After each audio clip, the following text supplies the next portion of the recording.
Coming up, we discuss some new offerings and deals at Disney Springs. Frozen 2 gets a teaser trailer.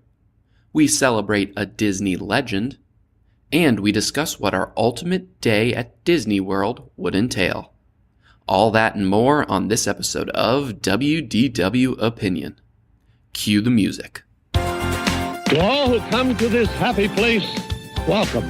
This is the podcast where two friends, Connor, You are a child plaything! and Hank, You are a sad, strange little man, and you have my pity. share their opinions, tips, and stories about anything and everything at Walt Disney World. Tristan, what could go wrong? Get ready, because this is WDW Opinion. We're in the tower. We are ready for takeoff. Hello and welcome to episode number 30 of WDW Opinion, the podcast where friends talk Disney. We share our Disney World opinions so that you can start planning for and daydreaming about your next perfect Disney vacation. We share our opinions with our blog, podcast, Facebook live streams, and more. Join the Disney Opinion conversation by following us on social media, where we are at WDW Opinion, and visit WDWOpinion.com to check out our blog posts on all things Disney and to see what we're up to in between episodes. There you can also get a free Disney trip planning checklist when you sign up for our weekly email newsletter. I'm your host, Connor Brown, and I'm joined by my co-host and Disney partner in crime, Mr. Hank Molsky. Hank, the opening of the Grapefruit Garage at Disney Springs has been delayed once again. Now for me, and I hope for you as well, don't you think this is a bit concerning based on the fact that we're supposed to feel safe on a gondola in the sky that's being built by a company who can't seem to get a concrete block figured out? Well, Connor, that's just grape news. Okay. See, you know... I'm going to fly up to Cincinnati and kick your ass. Smack me across the face. No, I always think about this. No, it's been delayed because we've run out of fruit to name the next garage. Wait, run out of citrus. Oh, citrus. It's Yes, citrus. specifically We've run out of citrus, yeah. citrus. Yeah. The next one's going to be Sprite. The Sprite garage. Someone get a Paloma. Yeah. This has always been an interesting thing, just because these parking garages, it's humorous, like why they take so long, and how they're always riddled with errors. I was going to say, and then they open them up, and then it doesn't even work, or the numbers don't work. Yeah, none of this spot is taken, this spot isn't working. I know some people were always complaining about how long it took when these parking garages were first being updated, first being created. It was like the first parking garage took 18 months to build, and that was like the same amount of time that Universal opened. Oh, yeah. the Wizarding World. I remember that. You know, so that's always... Didn't Disney fire the vendor that handled some of the there parking? was a huge thing with it. Yeah, they fired the vendor that was in charge of that, but they got someone else on the horn now for building garages at an alarmingly slow rate, or outfitting them with the proper technology, that is. It's just interesting because it seems like the structure, the architecture behind it is so easy. And this is obviously like two lay people talking about it. Like we're not listen to us. We're not builders. Yeah. We don't work with our hands. It just seems interesting when you compare it to like, Pandora or something like that. Sure. But the Fast and the Furious ride, Fast and Furious, easy, plug and play. Disneyland is building a new parking structure as well, and they desperately need it because of Galaxy's Edge that's coming. So hopefully they have someone else working on that one out there. So there's plenty of parking news going on at Disney theme parks around the world, but let's not park in this parking space for too long. Man. God damn, that was awful. It's time for News to Opinion. This is our weekly segment where we each pick a recent Disney news story to discuss and share our thoughts and opinions on. My Disney news stories of the week I actually have two. They're Disney Springs stories that both discuss Maria and Enzo's Ristorante. So this is the fairly new, it's been open for a little over a year, Disney Springs restaurant on the Landing, used to be Pleasure Island. Maria and Enzo's extends their 40% off discount to annual pass holders. Maria and Enzo's Ristorante at Disney Springs has brought back their 40% discount to Walt Disney World annual pass holders during lunch only, beginning at 11:30 a.m. daily. This offer is valid now through May 31st of 2019, and it is not valid with any other offer or during brunch. So I think, one, this is telling for two reasons. It's great because they're offering, this discount to pass holders. But what it means is they're trying to get locals more to eat here. They're just like everything at Disney Springs. They're trying to get more and more locals to come. Yep. With a lunch option, I think more locals are inclined to eat lunch there than maybe your average tourist.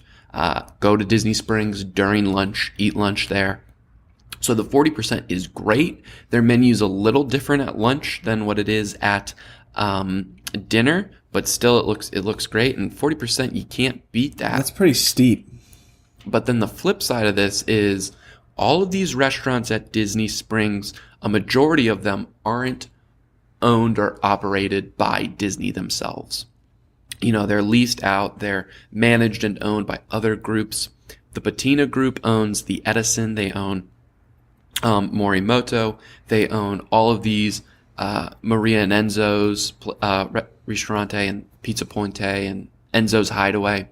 They own and operate that and a bunch of other ones across property. So this is appealing because I feel like this is happening more and more at Disney Springs restaurants, specifically Disney Springs stores specifically, having sales, having these deals to try and entice, locals to come in, to try and entice other people to come in. Building citrus parking garages. So last week, my parents were down in Disney World, and they were at Disney Springs, and my dad kept saying how, this place has a happy hour now, this place has a happy hour now. And I think that's just really cool because what Disney Springs is trying to become, like I was saying at the beginning, is a place like your normal cityscape, your normal town or what have you. You can go there wherever. It's open to locals where they can come and just enjoy happy hour, enjoy it at a reduced rate. And then these external groups like the Patina Group who own and operate these restaurants want to do these happy hours because of that same reason. It brings in people, it brings in return guests, and it pushes people to maybe spend a little money on a Thursday night out or something like that, where locals might only want to go there during the weekends. I think happy hours across Disney are few and far between. Yes, it seems very. like, with Disney Springs, they're going to continue on that track of Hey, that's welcome change from us. And then the second story here kind of piggybacks off of that. It's also about Maria and Enzo's, but now you can celebrate Carnival at Maria and Enzo's starting February 22nd. So Carnival is basically Mardi Gras, the Italian version of Mardi Gras, and it's, celebrated the days before Lent, right before they give up meat and things like that. So this is right from the Maria and Enzo's website. Carnival is back at Maria and Enzo's Ristorante at Disney Springs. The traditional festival, famous in Venice and known as Mardi Gras outside of Italy, is a spectacle of glamorous costumes, culinary delicacies, and riotous celebration. February 22nd through March 5th, guests who visit Maria and Enzo's Ristorante at Disney Springs will get a front row seat to nightly live entertainment including singers, stilt walkers, jugglers, mimes, face painters, and folk dancers while indulging in the restaurant's signature Italian cuisine. Okay, so you can also get, so basically if you book a dining reservation during any of these days at night, you'll be able to, participate in this festivities and this entertainment. But you can also take part in the Feast of Carnival. You don't have to do it. You can get a normal menu item, but for $45, you get an amuse-bouche, ciabatta bread. Oh yeah. Oh, your favorite. You get pasta di Carnival, which is the chef's selection of pasta, and it's served family style. You get a choice of an antipasti and a choice of a secondi. So the antipasti, they have a bunch of things like soups and salads. They have some mussels and clams, and they have calamari, meatballs, burrata. And then the second course is they have fettuccine, cacio e pepe, some baked pasta, some chicken parm, some eggplant parm, some ossobuco, and then you get to pick a dessert, and they have tiramisu and gelato and things like that. So on top of these happy hours that places in Disney Springs are doing, I think these, little festivities, these events are great because they're driving them in. And it's also not Disney doing it so that these places have fresh ideas. The Potato Group seems to be doing this a lot because they also own the Edison.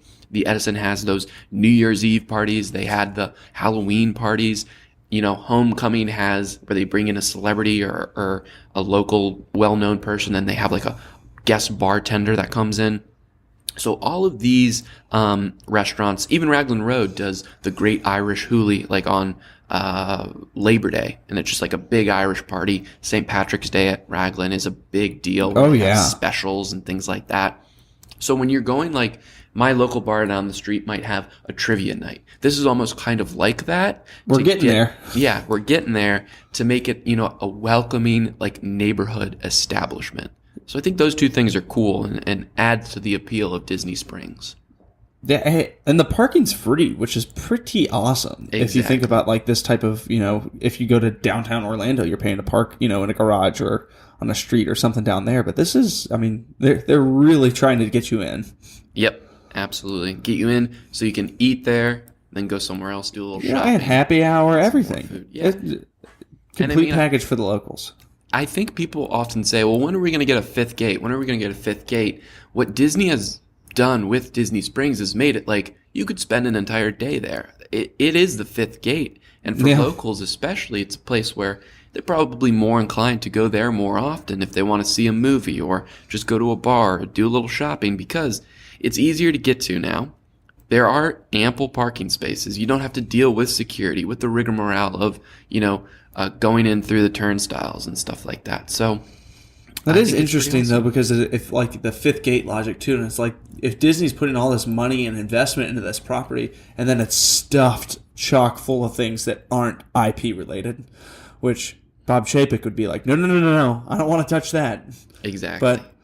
But they, like you're saying, they continue to build garages. We keep seeing expansions, all these third parties coming in, and looking like they're having a lot of creative license to, entertain who they want. And they're partnering with third parties that they believe in, that can Correct. bring something to the table that isn't so cookie cutter, that isn't, That's a great corner of the Disney Springs that you're talking about right now with Maria and Enzo's.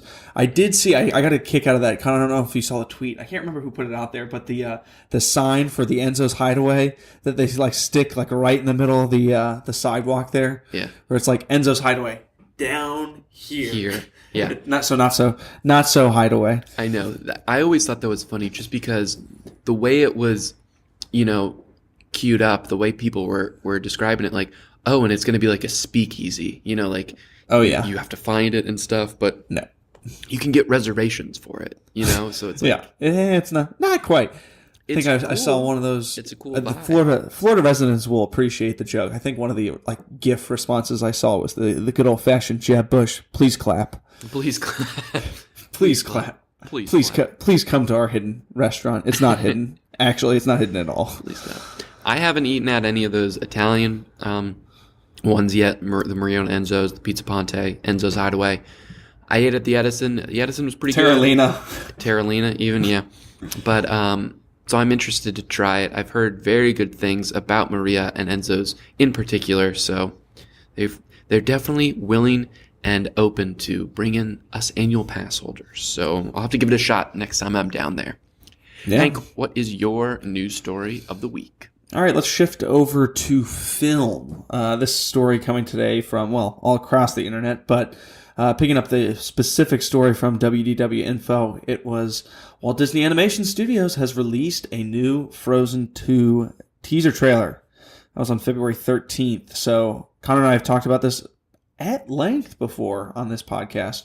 But directors Jennifer Lee and Chris Buck, along with producer Peter Del Vecchio, featuring the voices of Adena Menzel, Kristen Bell, Jonathan Goff, and Josh Gad, and the music of Oscar-winning songwriters Christopher Anderson Lopez and Robert Lopez are back. That was quite the sentence. With the newest trailer for Frozen 2.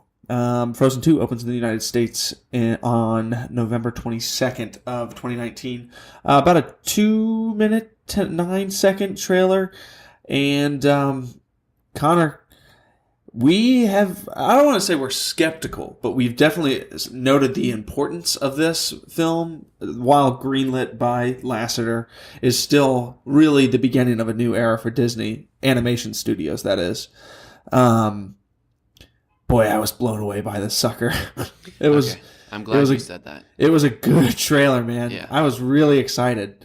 The opening shots, I can't remember the last time I was like blown away by how real an animation shot was. Yeah, it's like the sea, like when Elsa is running into the ocean. It looks so real, but it still has that animated elements to it. How about Piper, the animated short by Pixar that ran before Yes. Inside Out, maybe? Yeah.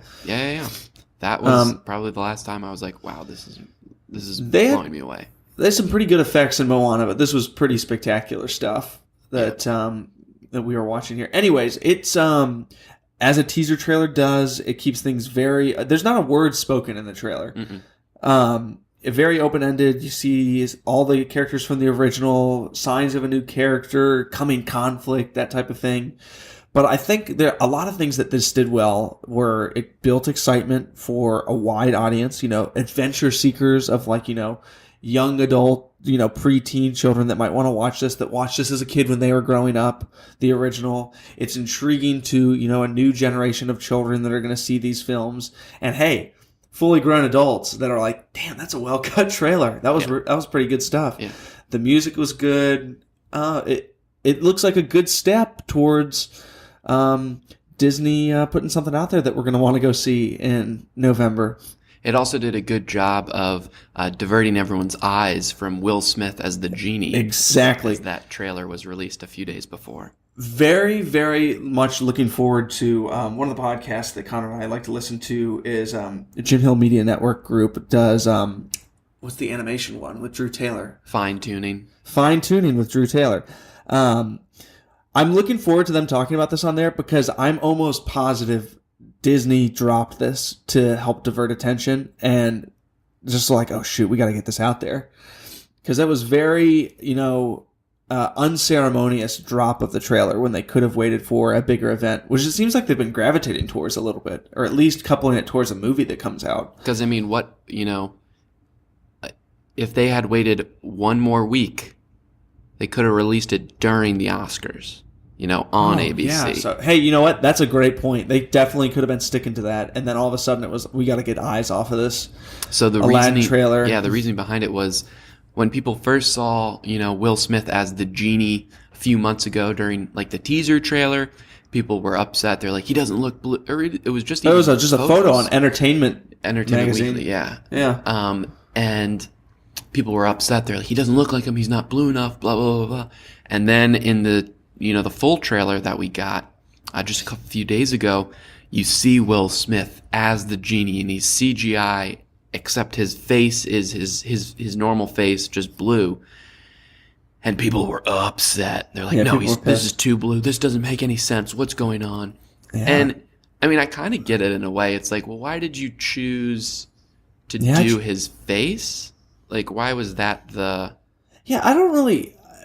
Gosh, there's so many questions. I just get stuck in my train of thought every time I think about this trailer because I don't want to be like the over-negative one. This looks stupid. He's blue.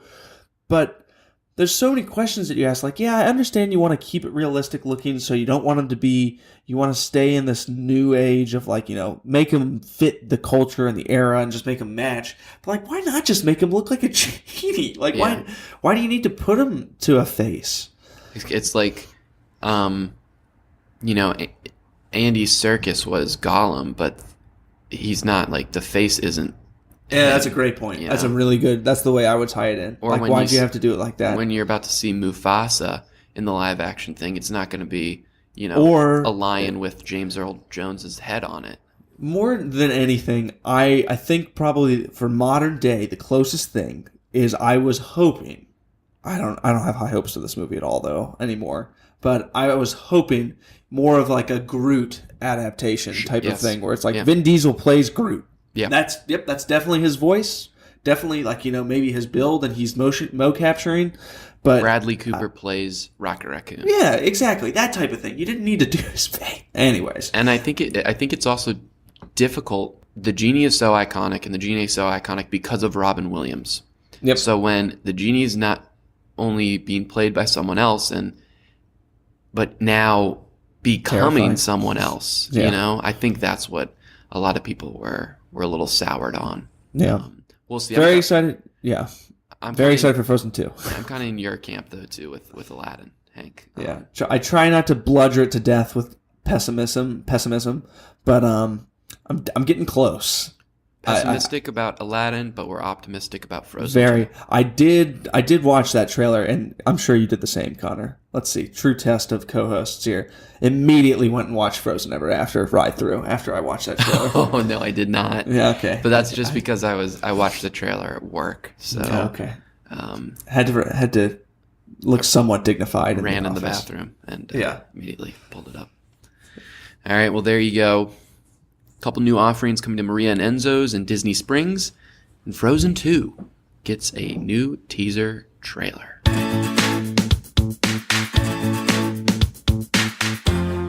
Now it's time for our Disney Legend of the Month. Whether it be an Imagineer, an animator, director, actor, or executive, these legends exemplify the Walt Disney Company. With each segment, we'll honor a new legend and discuss their contributions, legacies, and the impact they have made on us, the Disney fan. Our goal here is to shed light on the incredible men and women who have helped build the Disney Company who aren't named Walt Disney. Today's legend is Dave Smith, who, as you might have heard, sadly passed away a few days ago. This is coming from WDW Info and by way of a couple other things, like a press release from Disney as well. Dave Smith, founder of the Walt Disney Archives and Disney legend, has sadly passed away. So Dave was hired in 1970 by Walt's brother, Roy. At the time, Roy O. Disney was the Walt Disney Company co-founder and chairman.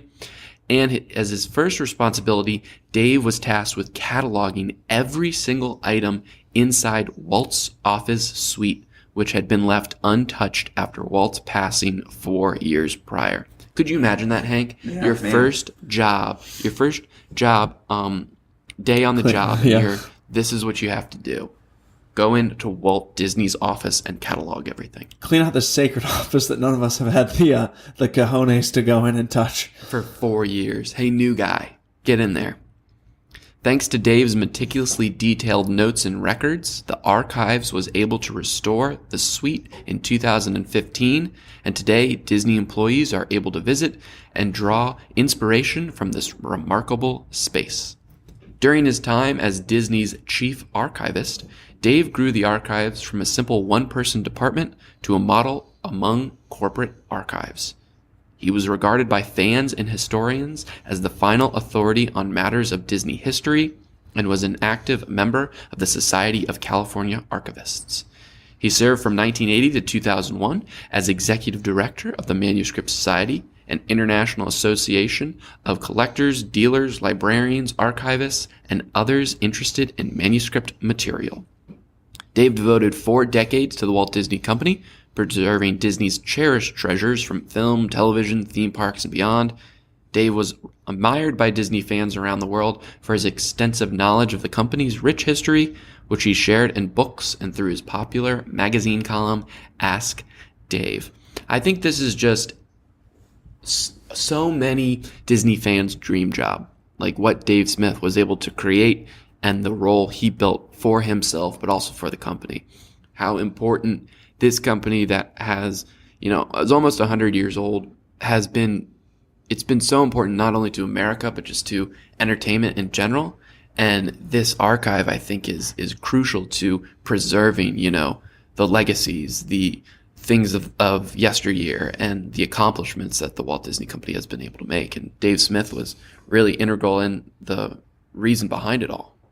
Yeah, there's with this story that broke this past week. Dave Smith made me stop and think of, in my short career, I feel like there's definitely been that voice in each of the three, I've been at, 4 different offices that I've worked out of, where there is that historian figure, the voice of reason almost, deeply, deeply respected, not just by myself, but by all my peers at each of those companies. There's someone that knows a bit of everything about the company's past. And they're critically important to each of those companies. So to think of something as big and as thriving and as massive as the Walt Disney Company, and then you can go back in time and trace that and put your finger on the person that might have served that purpose for them, did serve that purpose for them, is really cool. I sensed a lot of it, just in what people shared throughout the internet this past week, that he did carry that voice of respect and reason, and makes me think of those people that, it's important to know where you came from, and he was that voice. And I think Dave Smith, for so many Disney fans, is the guy that has helped us really get into the history of the company. Yeah. I think where Disney fans always seem to start is, everyone watches the Disney movies growing up, and maybe you can always go to the theme parks as you're growing up as well, but you at some point take a turn. And the turn is just experiencing Disney and Disney films and Disney parks. And then when you become an Uber fan, you're then trying to relive all of its past moments. You're trying to learn the depths of its history and things like that. And none of this would be possible without Dave Smith's preservation and the Walt Disney Archives. All these books that he's written, that he's contributed to, that other people have been granted access to go into the Walt Disney Archives so that they could get material, so that they could, learn more about the company, look at the, fascinating documents and their animatronics that are there. There are movie props that are there from years and years and years ago, and really be reinvigorated by that, inspired by that. And I think Bob Iger said it really, really well in a statement he released. He said, "I'm deeply saddened to learn of Dave Smith's passing.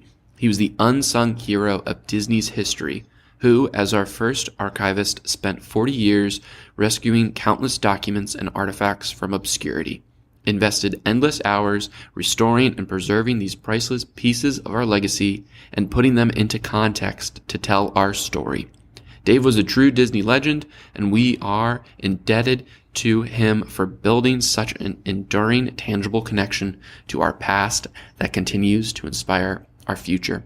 I think that little segment, that little line that Bob Iger said about putting them into context to tell our story is so important, because that's what this company is all about, right? It's about creating stories. It's about you, the person, the guest, the viewer, being immersed in these worlds that Disney's creating. And in order to preserve that so that you can, remember those memories, because that's what they're trying to do, make memories for you. I think it's just incredible the work that Dave Smith was able to do. Yeah, it is a sad, somewhat young, 78. So sad to hear him go. But like we've said, really, really critical to everything that we talk about, everything that we learn, and a lot of the piece of info that we probably share, about Disney pasts wouldn't be hanging around if it weren't for his early steps. Exactly. And I think it's very, important to say this man spent his whole life making sure that the Disney legacy would remain for as long as humanly possible. And I think in doing so, he cemented his own legacy, and people hopefully will never forget, the guy that created the archives and who really, really helped all Disney fans and the Disney company itself remember their past. Yeah, I would ask anyone listening to this, think about that person in your office or in your company that is the person that you turn to for the historical data, or like, hey, why do we do it this way? Or why is that thing on the wall over there? Or what was it like, depending on the age of your company, 5, 10, 15, 20, 30 years ago? And that if that person has the answer, that's who Dave Smith was. Exactly. We all have a Dave Smith. You just might not realize it until you think about it a little bit.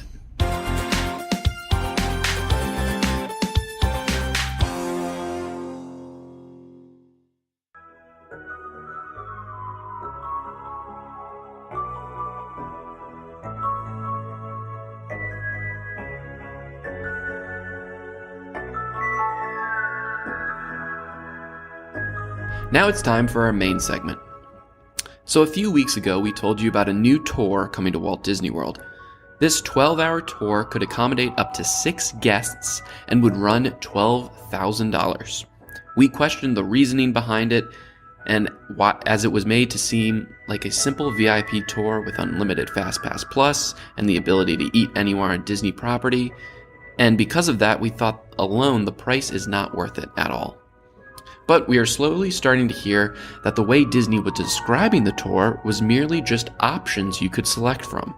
They were just giving you ideas of what this tour could be, and what this tour actually is an open book of sorts. Meaning if you ever wanted to experience something at Disney World, or do something at Disney World that is typically off limits, then this is the tour where Disney could make that happen for you. Maybe you've always wanted to get a backstage tour, or walk through an attraction before it opens. Maybe you even want to meet a certain Disney cast member. This tour can make almost anything happen, within reason and time considerations. Once booked, Disney will work with you to try and get all of your requests squared away. So this got us thinking, what would our ultimate Disney day be? Because it seems like this tour is just that, building your ultimate Disney day. If we could, what would we do to take advantage of this tour? How would we break it out? And what events would our ultimate Disney day consist of? That's what we're going to share in this segment. So Hank, I think the typical Disney fan just might be, I just want to get whisked around the parks, go to all 4 parks, hit as many attractions as humanly possible. Mm-hmm. But I'm pretty sure where we're coming from is going beyond just riding the rides, the things you can do every day, to really getting these experiences that there's never been a price tag on before, and now there is. Right? Is that kind of like what we're going for here? Yeah, many elements. I have an interesting evolution of how I had these thoughts throughout the day, and what I had time for, what I had the feasibility of doing, and that type of thing. But yes, aside from just being whisked to all 4 parks, we are looking for special experiences out of this, within reason and within one day. Right. Exactly. I will try to push the envelope on a few of these with reason, but we'll discuss. Reason being one day is we can barely afford the $12,000. But there we go, and so that's the end of the segment. The second day is $10,000. So we definitely can't afford that. So we're going to try and keep it to a tight 12 hours. Yes. It is interesting though. I'm starting to hear people actually considering this and just throwing in $2,000, getting 5 other people to do it with them. Yeah. But I think there you really have to come to a consensus of these are the things we want to do. Would you do this for $2,000? Because you can't have all those people chirping like, well, I want to do this. I want to do this. Yeah, I want to ride Splash Mountain 6 times. Because I wonder if it is that thing. If it's you can't split up your party. I assume that's probably the case. Probably. Yeah, they're definitely giving you like 2 VIP tour guides or whatever. Yeah. Ultra VIP tour guides. VIP tour guides. All right, Hank. Do you wanna kick it off first? Sure. Listen. The first thing, and this isn't something I started to notice pretty early on. A lot of these happen to be like tours that I want, but I kind of want to elevate them. I want to plus them. There we go. I want the Kilimanjaro Safari Savannah tour. What's it called? The Wild Africa Trek. Wild Africa Trek, but I want that at sunrise to get my day going. Ooh, I want brunch on the Savannah as all of the animals are waking up. I want the backstage tour there. Obviously I want the classic experience. I'll do the drawbridge or the rumble bridge. Take the special caravan out to the Savannah. Maybe do you get to feed a giraffe? Maybe. I don't think so, but a lot of the Wild Africa Trek is also going across those suspension bridges. So yes. Across, the hippo pond and the crocodile pond.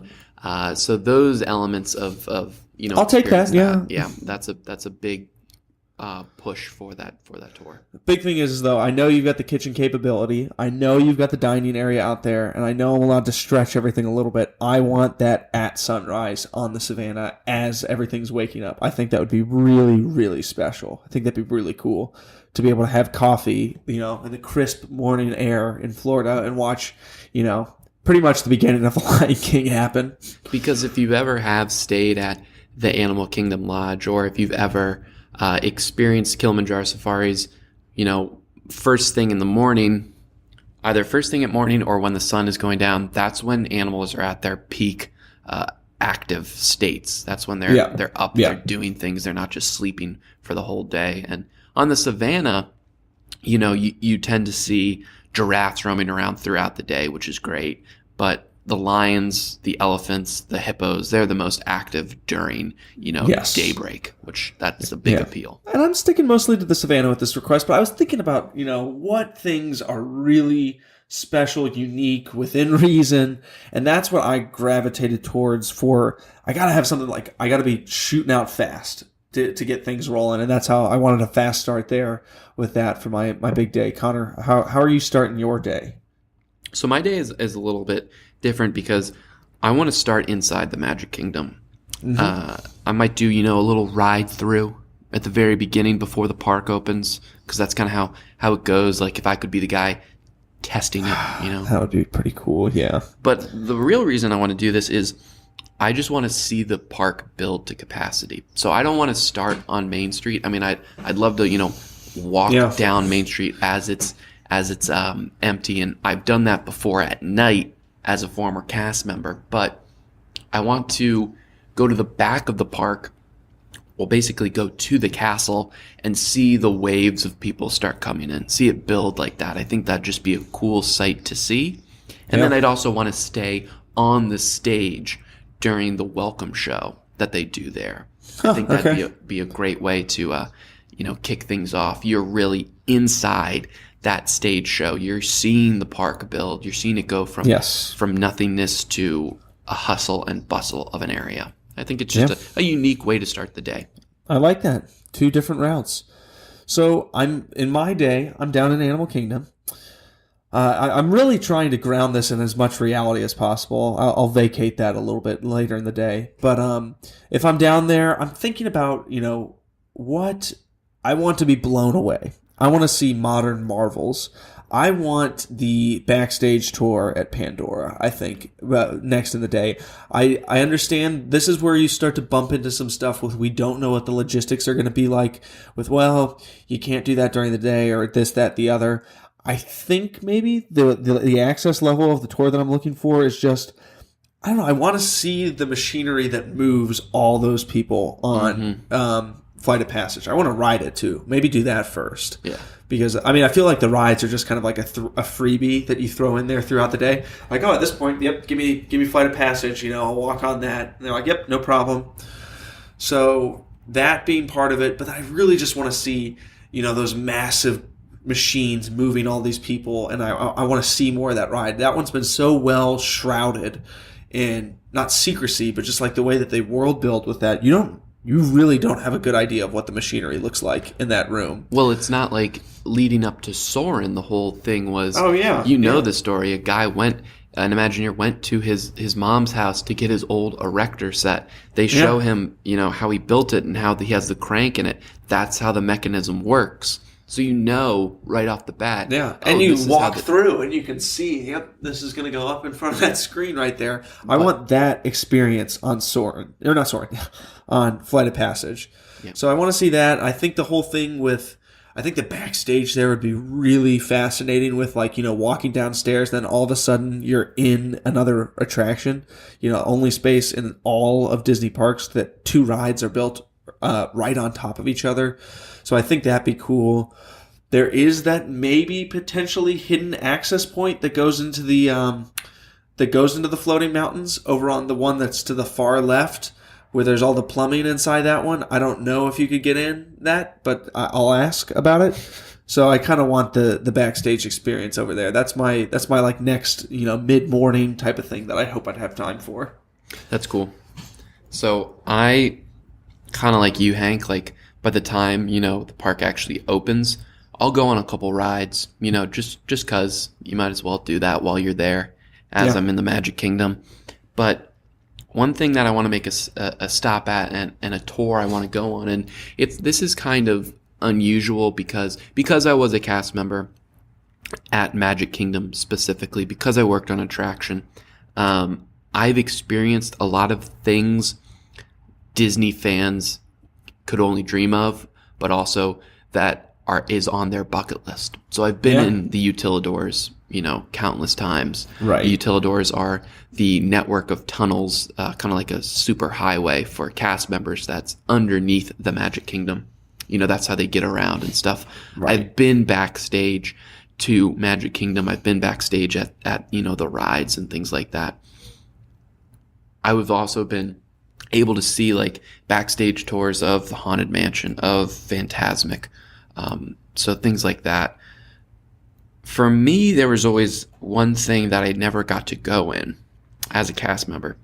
So if you're able to drive... This may influence my decision on my later part of the day. Oh, really? So if you drive behind the Magic Kingdom, there's a road there. It's Reams Road is like a normal road. But if you just keep taking Grand Floridian Way all around, you'll see, where West Clock is, which is where all the cast members at the Magic Kingdom park. You'll see the backside of the castle, stuff like that. There's a big maintenance. There's a couple big warehouses there. One is the Holiday Shop, which is where they put all the Christmas decorations and stuff. Right next to that is called the Machine Shop or the Maintenance Shop. I think that's what it's called. But it's where all the vehicles go in to get repaired on. And it's cool because if you look at the front of the building, there's an entrance for the train to pull into. And right above it, there's an entrance for the monorails to pull into. And then there's big doors where Disney buses can go in to be worked on, where the Main Street vehicles can go in to be worked on. And that's also where they'll pull stuff off if there is, a car that went wrong or an attraction that needs to be tweaked. They'll put it in there.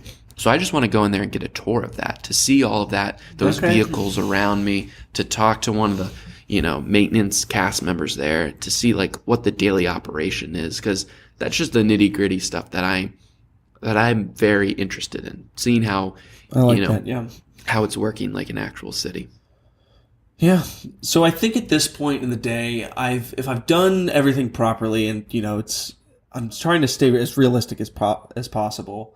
I definitely want to make sure that I've ridden all the e-ticket rides in a ridiculous fashion. So walking on Flight of Passage, want my own tour. Well, actually, you know what? I don't need to go on Kilimanjaro because I've done that. I'd prefer to have my own train on Expedition Everest, but I don't know if that one's going to be possible. I know they give us our own vehicle on Dinosaur if I wanted that. They'll give you your own train just because. So when I worked at Seven Dwarfs Mine Train, depending on your level of, if you were a VIP or whatnot, you could have your own train. So like Shakira requested her own train, and there was only so I could do that if I wanted. I think I might want that. I think I would want that by myself, back row. Yeah. So I could see the projection. I could see everything in front of me. I like that. You'll be able to hear all the sounds too without people screaming. Yeah. Well, and here's a big one. Here's a stretch wish. I want, when I go on it, no twist hair ties on the at the peak of the mountain. Wow. That's impossible. That's impossible.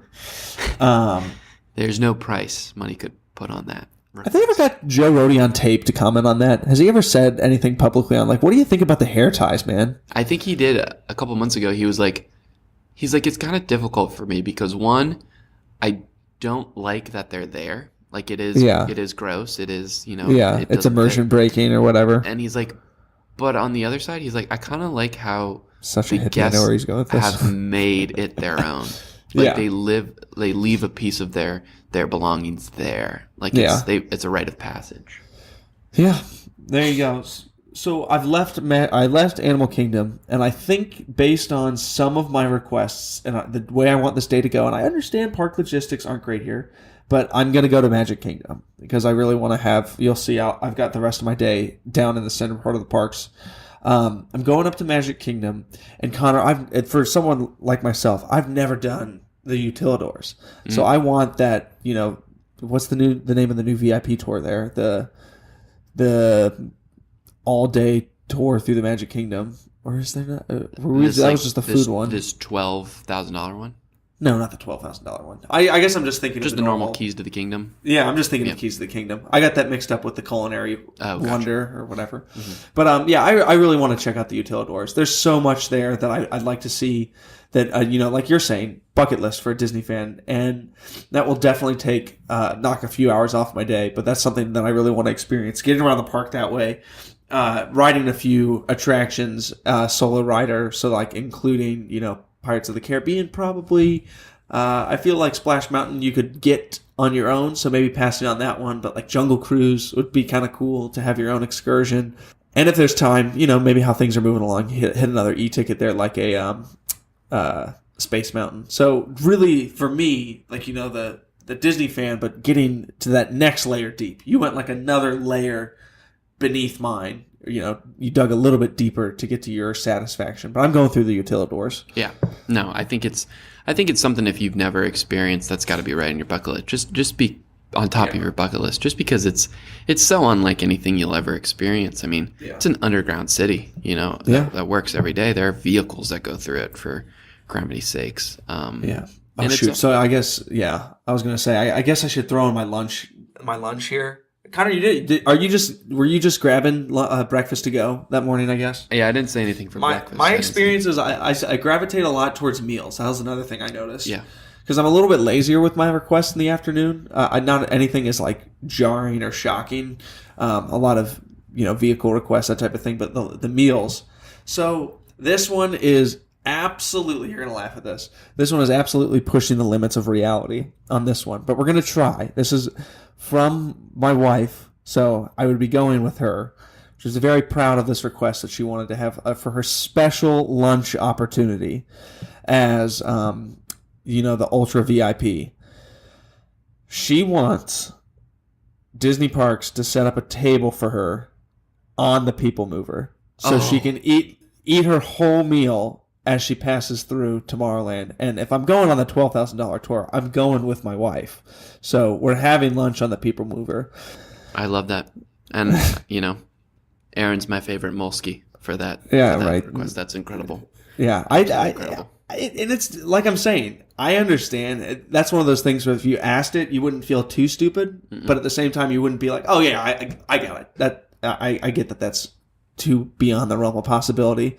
So, or I could see them going, "Hey, yeah, we could put a table on one of those, and you could just sit on it as it went around." So did your wife Erin? Did she state like what she wanted to eat on there, or did she? I don't think she got that deep. Okay. So if I'm thinking Magic Kingdom. I'm probably at that time of day. I was gonna say tuna niçoise. Tuna niçoise. That's probably the best dish I've had in that part of the park. Ooh, she would probably go a Casey's Corner dog if I had to guess. Tuna niçoise from Be Our Guest and a Casey's Corner hot dog. Yeah, and then probably a nice. You'd have to have some type of alcoholic beverage, so you just ask for the wine service from a Be Our Guest. Be Our Guest, and you are in the lap of luxury. Yeah, and the People Mover. People are looking up and like, holy cow! I have got to spend $12,000 so I can eat a hot dog on on a table. I don't think she'd be upset with me that I'm electing a Casey's Corner hot dog to be her meal for the $12,000 day. Well, I think a lot of people would pick that. You'll find eating out. On the People Mover. You'll find out tomorrow if she's upset with it or not. Well, yeah, we'll see. For me, I'm middle of the day, Connor. For me, the middle of the day, late morning. So I skip breakfast like I normally do in my day-to-day life. But I have a lunch and I have a good dinner option. But I want to go over to. I just picked Jico because yes, I love Jico. I think that the chefs there are very good, and I would want them to just make something off the menu for me. The reason I picked lunch there is because it's not open for lunch, so it would basically be I have the restaurant to myself. Good call. And expert move. And they're doing a meal for me like that. So I think that'd be very cool. I love the Animal Kingdom Lodge, so anytime I could get over there, and of course we have VIP transportation, so we don't have to wait for a bus. We're getting driven in a GMC or what have you there. Yeah, or a minivan. Or a minivan. Nice minivan. Nice. I think I'd want to be in a minivan, to be honest. I don't think I'd want like a fancy Uber Black. I'd want the minivan. Yeah, that's true. This is kind of where my day, we get an extra guest at this Ooh, point in okay. my day. I was looking forward to this from you because I don't really have one. Really? Enough of mine are just celebrities that Disney has nothing to do with. Okay. So I do want to spend like an afternoon with an Imagineer, right? Yeah. With an Imagineer, they're the people who build the theme parks, who build the resort hotels, who build all the restaurants in there, and Yeah. who, come up with the stories and the storytelling behind it, who build the attractions. I could say, someone I could say, like, I want it to be Joe Rohde. I want it to be Tony Baxter. I would want Joe Rohde, but that's one of those ones where we're pushing the realm of feasibility here. You gotta assume he's got a big schedule or what have you. A lot of weird things to smoke, probably. Yeah, but I think I would just want someone kind of in the upper tier, like Tom Fitzgerald, who no one probably knows about, but he's like the head of Epcot right now, Imagineering. Yeah. And just so when we're eating this meal, I can just kind of start picking their brain, that stuff. Like, why did you? And going into it, I would know who it is, so that I would do a little backstory, a little research on them, so that I could talk about the rides they worked on or the theme parks they worked on. Look at you doing homework for your day. Exactly. But super interesting. Yeah, absolutely. Just because I love to hear their thought processes and things like that. But I think my next activity with them is we'll probably have to go to like almost every single park, but what I want to do is, depending on what they've built, I want to walk through some of the things that they've helped build, whether it's a resort, whether it's an attraction or what have you. But also what I want to do is I want to go on rides with just them and get their thoughts on, classic Disney attractions. Yeah. So I want to go on Pirates with them. I want to go on Haunted Mansion. I want to go on Spaceship Earth with them, just so they can give me their thoughts on, look at what these people did there, and this is so incredible. This is why this works. Just because I want to get that perspective from an Imagineer, but not necessarily the person that designed it. Like, maybe they're like, I was inspired when I saw this, so I was able to create this. I just think that's an interesting twist I added. Yeah. So you got me thinking. I'm going to go ahead and quickly rank in my head, because it's three things that I've definitely thought about since I've been a Disney fan. Three things that I would love to see. Like, if I had that option, I was like, hey, I'm doing the $12,000 thing. Can I have one of these three celebrities show up and like ride a ride with me? And, maybe they do, maybe they don't. I would love to ride Pirates of the Caribbean with one of the days when Johnny Depp showed up. Yeah. I mean, that really, really would be cool. If you could be like, I'll come whatever day of the year. Just tell me, I'll show up. Yeah. And I'll make that my $12,000 day. Yeah. And like, just make sure that I'm on one of these boats when Johnny Depp goes through. So that would definitely be one of them. Just thinking back to the promotional footage for Pandora, I would love to walk through Avatar Land or Pandora with James Cameron, just because the dude is crazy. Yeah. And I'd like to hear him speak about how he views that area of the world. Turns out you show up and they only have John Landau for you. Oh my God, yeah. I would demand my money back immediately. I'm laughing. I'd actually probably, you and I would have a great time with John Landau there. Oh yeah. That would be awesome. But I would only call him by his made up name. Oh no. You know how so there's a couple pictures throughout Pandora. Oh yeah, where like by the bathrooms. Yeah, he's like the CEO of ACE, Alpha Centaurian Oh, Expeditions, which is like the people that now run Pandora. And so he got into like full costume, full makeup, and he met with all like the people working there, like the cast members, and he was doing promo videos and stuff. And you're like, this is just so bizarre. But I would only refer to him as whatever the name that was. Perfect. And then I think the other big one, I would say, please God, because I think we talked about this, Connor, when it's happening, please God, let me be on the Jungle Cruise tour that either Emily Blunt or Dwayne "The Rock" Johnson leads, because that's happening when they promote that movie. Oh yeah. That is going to be the thrill of a lifetime. That could be the ultimate Disney thrill when that happens for those fans. When all of a sudden you're sitting on your boat. Can you imagine that? And Dwayne "The Rock" Johnson jumps on and as your skipper. I think I'd pass out. I think the only thing what I would request for that is yes, I want my tour guides there and me and my 5 guests that are on the tour with me, but I also want the boat filled. I don't want it by myself. I totally agree with that. This is what I want. I want all those other random people in there, and I'm the only one that knows what's about to happen next, and I just want to turn to a stranger and say, get ready, because something incredible is about to happen. And then the whole boat would just be going wild. Oh, I can't wait for that. I can't wait to watch the YouTube video where all 30 people on the boat have their phones out the entire time recording this thing. Someone just passes out. Yeah, I hope that whenever that happens, they're like, all right, listen, everyone, we got a videographer in the back, so please just don't take anything on your phone. We'll give it to you in every media format afterwards so you can do something with it. But that would be cool. Like if you go to a comedian who's like filming or who's about to film his like Netflix special, they'll make you lock up your phones beforehand. That's what I want to happen on that. Just like, hey, listen, everyone, something pretty cool is about to happen. Do not use your phone on this. We're going to record the whole thing. We'll give it to you afterwards. Just stick around. Yeah. But anyways, that's that one. Should we move on to later in the afternoon? Yeah, sure. So I've done Magic Kingdom at this point. I've explored the utilidors, and I got to head back towards the center of the property. And Connor, I kind of need your help here. I want to do some cool stuff in Hollywood Studios. However, most of the coolest backstage stuff that I want to do is now gone. Yeah.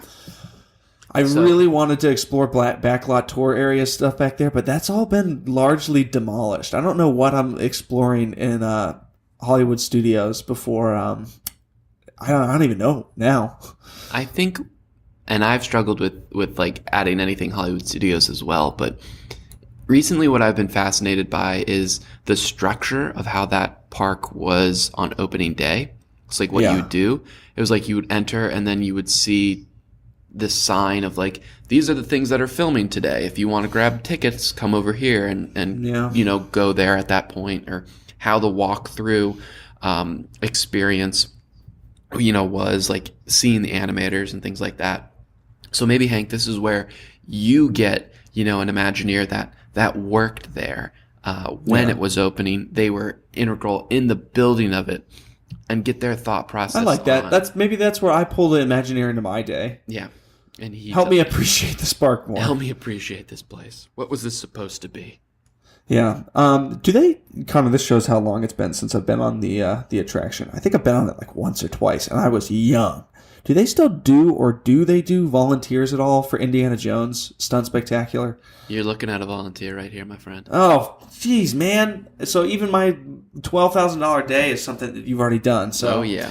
Not only was I a volunteer, but I was a special volunteer, because they pick, 6 random people out of the audience, and they say, all right, you guys are going to be asked to do something, and then the director up there is going to single one of you out, and he's going to make you do another step. And I got to be that person too. Man, okay. I was the person who got to pretend to die as I was hit with a blow dart.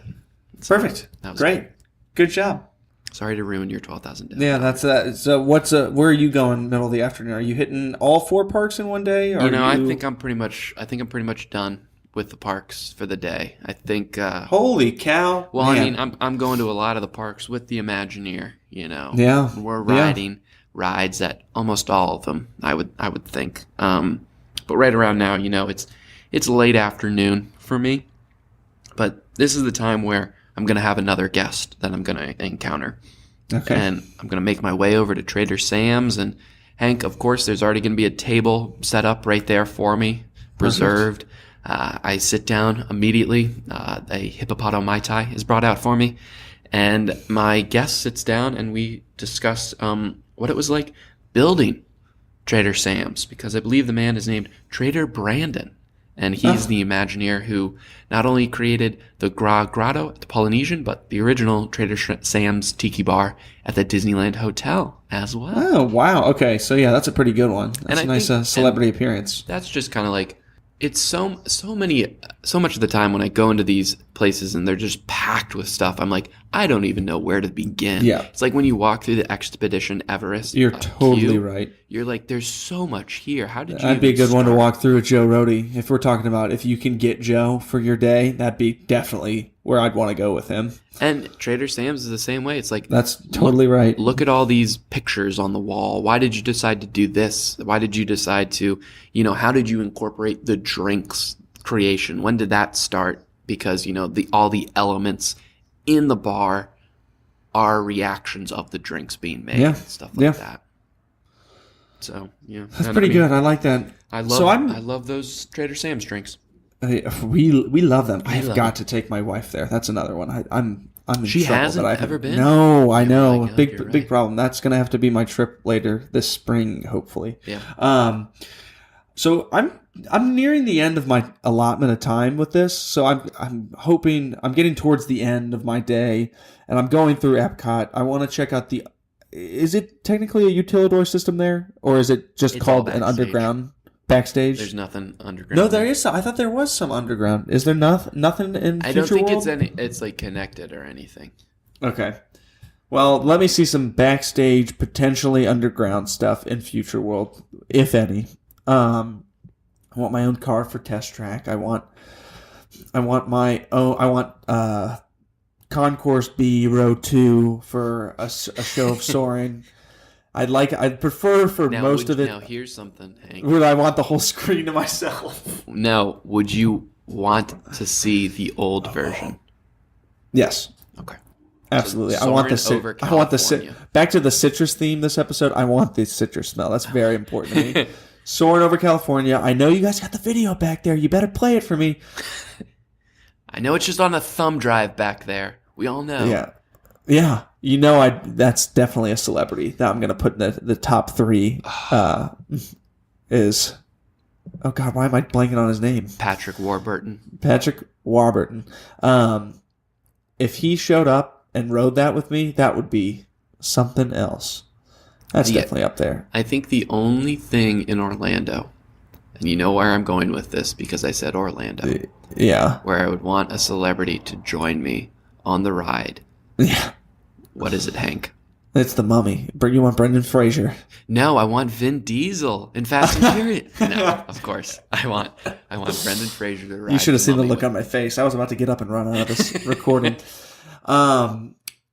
So I'm in Epcot, Connor. I'll just tie off my day. I've done the rides there. I've done a little bit of backstage stuff. I don't have high requests, and this is where I was thumbing around a little bit and having trouble with it, trying to get the full value out of it. I love your additions of dropping in Imagineers whenever possible. Hopefully get that ability to add in a celebrity appearance if you were, really dropping that money for it. But I'd like dinner down on that mezzanine area, kind of over by the bridge where the boats come in International Lagoon back there. Probably some chefs de France or Le Cellier, maybe a steak from there. And as the sun's setting over out on the lake, I think that'd be really nice. And kind of I'd let the rest of my day be there, kind of on one of those private patios to myself for illuminations. Have a drink out there, watch that whole thing, and then I've got one after hours thing that I'll push for. Okay. After you wrap up your end of the day. So my end of the day is interesting, Hank. I love how you're thinking outside of the box when it comes to where you're eating. So you're putting more of an emphasis on location and setting over the food and stuff. I think that's awesome. I kind of want a different approach with. I would wrap up my day with a progressive meal at Disney Springs. Okay. So each course I would be at a different restaurant. And of course, soon as I step foot in the restaurant, there's a table, ready and waiting for me. I don't have to wait or anything. So I would start with seafood apps, maybe even a seafood tower at the boathouse, at the dock on the boathouse. So, this is probably around the time the sun's setting or it's low, depending on the time of the year. And, I'm just housing crab legs and oysters and stuff like that. You're going to be very full after this Very progressive full. meal. And out there, if you've never been out there on the dock at the boathouse, I highly recommend it. Even go out to the bar out there. It's just so peaceful and so nice. Then we got to, head over to my favorite restaurant in Disney Springs right now. We got to go to Homecoming. and we're eating the chicken sandwich, and we're eating some sweet tea, or we're drinking a lot some of food. sweet tea. Don't eat too much of that moonshine. sandwich. No. We'll have someone bring it back to my hotel room. I'm not Good. carrying that. Good. Reheated properly. Very good. And then, we're going to head over to Raglan Road for dessert, whatever the dessert might be, whatever they want to give me, and a dessert Guinness, of course. I was going to say, you better say Guinness for dessert. Dessert Thank Guinness. you, sir. Yeah. And I think, I love Illuminations so much, so I would do that, but I don't think I would do anything, frills-wise.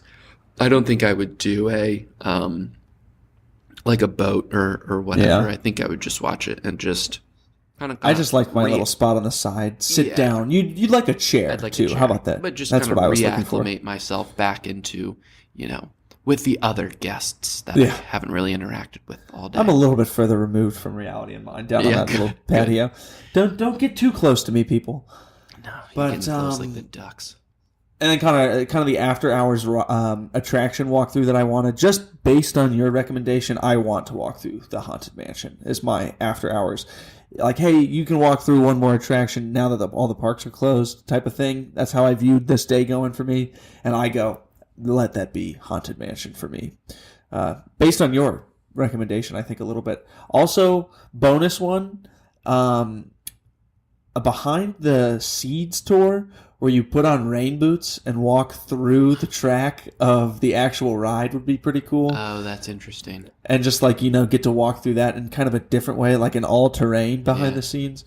My wife said she wanted to ride an inner tube on that, and I was like, okay, listen, we're trying to keep this a little bit grounded in reality. But those are like my two that I'd really love to do if they let me walk through with like rain boots through that, or I just want that Haunted Mansion tour, which you love. I liked the inner tube idea. My only thing is, feel like that water's cold. Feel like it's not temperature controlled at all. Yeah, filled with tilapia. Well, not that place, hopefully, but yeah, the Haunted Mansion tour, I think, is the top of everyone's bucket list. They want to walk through the Haunted Mansion. They want to go into the dining room scene. I've been very, very lucky in. I was able to do that because that was a cast member tour that that the Yacht and Beach Club front desk was able to set up, and they took a bunch of us on that tour. It's not given to everyday guests because it messes with the magic. It does. You see a lot of stuff that might ruin it for you. For me, it only enhances it.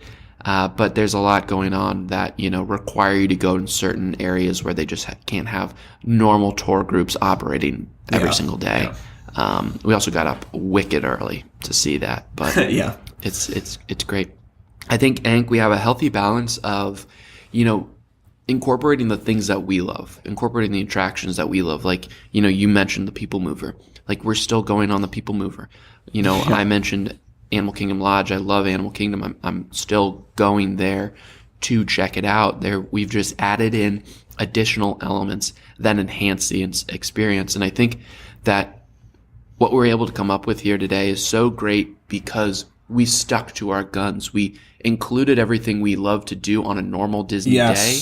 We're just enhancing it a little more. And I think that just... Plussing it. Plussing it. In Disney speak, we're plussing it. And I think that just goes to show how incredible a normal day at Disney can be. $12,000 a side. Nice. I like the thesis statement there. And then what a way to put a bow on it. After our $12,000 tour is done, we're headed back to All-Star Music because that's all we could afford. And maybe actually we're headed back to the Courtyard by Marriott. Or where did we stay? The Suites, Fairfield Inn and Suites. I'm blanking. Yeah. Basically. It was all right. And eat that bacon the next morning. Be brought back to reality real quick. Well, we want to turn it over to you, the listeners. Let us know what your ultimate Disney day would be. You can head over to our Facebook page. We'll be posting this episode there. You can comment there with your thoughts. You can also send them to us, Connor at WDWopinion.com, CONOR at WDWopinion.com. We might even read them on the air in a future episode. But let us know what your ultimate Disney day would be. But for now, that's going to do it for us this week. As always, thank you so very much for listening to the show. Be sure to rate and review us on iTunes, Google Play, or wherever you listen to podcasts. And share the show with someone you think might enjoy it. If you liked what you heard today, then you've been listening to the WDW Opinion Podcast. If by chance you didn't like what you heard, then you've been listening to Mobituaries with Mo Rocca. For Hank, I'm Connor. We'll see you real soon.